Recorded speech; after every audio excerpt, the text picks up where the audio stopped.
Kalian yang suka produk Jepang, pada ngerasain nggak? Kalau saat ini, inovasi produk Jepang itu mulai berkurang secara perlahan, mulai digeser sama teknologi negeri Cina dan Korea Selatan, terutama di teknologi elektronik ya. Ada beberapa penyebab yang mendorong hal tersebut terjadi. Selain persaingan global, masalah itu datang dari dalam negeri Jepang itu sendiri, di mana budaya yang membawa Jepang menjadi sebuah negara yang maju, memiliki dampak negatif yang berakibat fatal jika hal ini terus berlanjut. Apa saja dampaknya? Yuk kita bahas. Minus demografi. Berdasarkan data statistik resmi pemerintah Jepang, pada Oktober 2023, Jepang memiliki sekitar 124,34 juta orang penduduk. Jumlah penduduk Jepang udah berkurang 0,4% dibanding Oktober 2022 atau menyusut 2,3% dibanding 10 tahun yang lalu. Kalau kita tarik lagi, mengapa Jepang mengalami kekurangan populasi? Ya karena orang-orang itu sendiri yang malas memiliki anak. Hal ini sudah terjadi era tahun 90-an di mana Jepang sedang mengalami puncak perekonomian dan inovasi dunia. Wanita di Jepang enggan menikah dan memiliki anak karena biaya hidup yang dinilai tinggi. Selain itu, peran gender wanita seperti mengurus keluarga, rumah tangga yang dianggap mengganggu pekerjaan. Tidak jarang wanita Jepang yang sedang hamil harus resign dari pekerjaannya karena pembagian waktu yang sulit. Hal ini berimbas pada berkurangnya tenaga kerja usia muda. Bahkan, masih banyak perusahaan di Jepang yang masih mempekerjakan lansia. Hikikomori. Hampir 1,5 juta usia pekerja di Jepang melakukan hikikomori, fenomena di mana orang menarik diri dari interaksi sosial. Banyak kaum tenaga produktif melakukan pengurangan diri di kamar dan tidak mau berinteraksi sosial dengan lingkungan sekitar, bahkan dengan keluarga sendiri.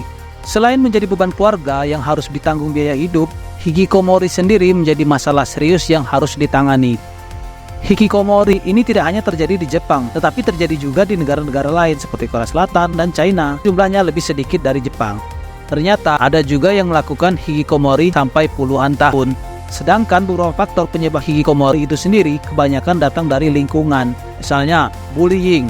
Anak-anak remaja yang mendapat bullying biasanya enggan berinteraksi dengan orang lain yang akhirnya melakukan hikikomori. Dan faktor lain yang menyebabkan orang menjadi hikikomori adalah ketatnya persaingan dalam dunia pendidikan seperti masuk perguruan tinggi dan ditambah tuntutan keluarga. Budaya kerja yang tak lazim.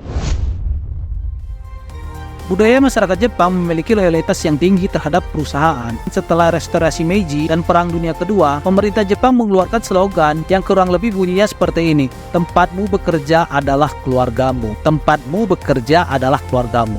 Slogan tersebut digaungkan agar masyarakat Jepang kembali bersemangat untuk bekerja pasca kehancuran setelah Perang Dunia Kedua. Ditambah lagi faktor senioritas dan memberikan status karyawan tetap yang menguntungkan bagi pekerja senior. Namun, tuntutan kerja terhadap karyawan juga akan semakin tinggi. Dan inilah menjadi sisi gelapnya Jepang. Meskipun standar jam kerja adalah 40 jam per minggu, faktanya pekerja Jepang bisa bekerja lembur ratusan jam per bulan. Artinya dalam satu hari mereka bisa lembur hingga lebih 4 jam dan pulang sampai dengan larut malam. Ada banyak kasus pekerja dalam dunia kerja Jepang yang tidur hanya 3 jam dalam sehari, paksa menginap di kantor. Diperparah lagi adanya tradisi nomikai, yaitu tradisi minum bir selepas kerja. Dan jadi kita udah bayangkan sudah kerjanya lembur sampai malam, ditambah lagi ada tradisi nomikai, yaitu tradisi minum bir selepas kerja. Istirahatnya memang benar sangat sedikit. Dari beberapa hal inilah membuat orang jadi malas bekerja dan memilih untuk mengurung diri. Parahnya lagi banyak melakukan